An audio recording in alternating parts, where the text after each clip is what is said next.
Welcome back to my channel, at ngayon pag-usapan naman nating ang isa sa pinakamalaki na naninirahan sa buong karagatan, at ito ang blue whale.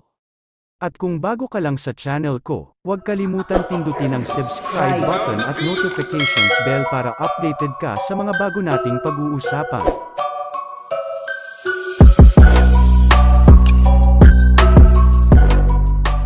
Ang Balanoptera muscalis, o blue whale, ay isa sa mga kahangahangang nilalang sa karagatan. Ang kwento niya ay nagsisimula sa kanyang paglaki sa loob ng tiyan ng kanyang mother whale. Ang mga sanggol na blue whale, kilala bilang whale calf, ay ipinapanganak na may timbang na humigit kumulang sa 2.7 tonelada at may haba na mga 7 hanggang 8 metro.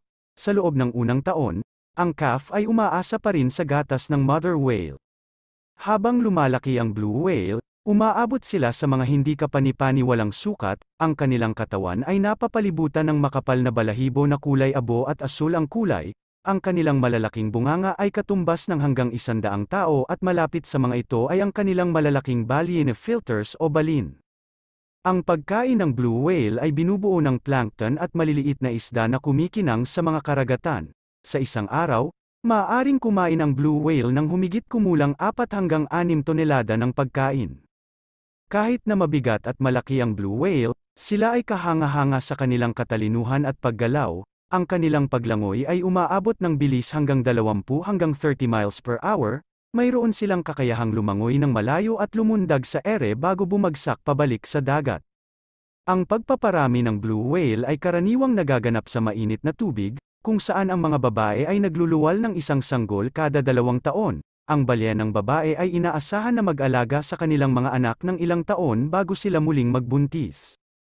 Ngunit, ang blue whale ay nanganganib sa kasalukuyan dahil sa kawalan ng kanilang mga pangunahing pinagkukunan ng pagkain at ang pagbabawas ng kanilang natural na tahanan dahil sa pagbabago ng klima at pagtatapon ng basura sa karagatan. Ang kwento ng Balanoptera muscalis ay patuloy na nag-i-evolve at umaasa tayo na magkaroon ng mga hakbang upang mapangalagaan at maprotektahan sila upang manatiling bahagi ng ating mahalagang yamang buhay sa karagatan.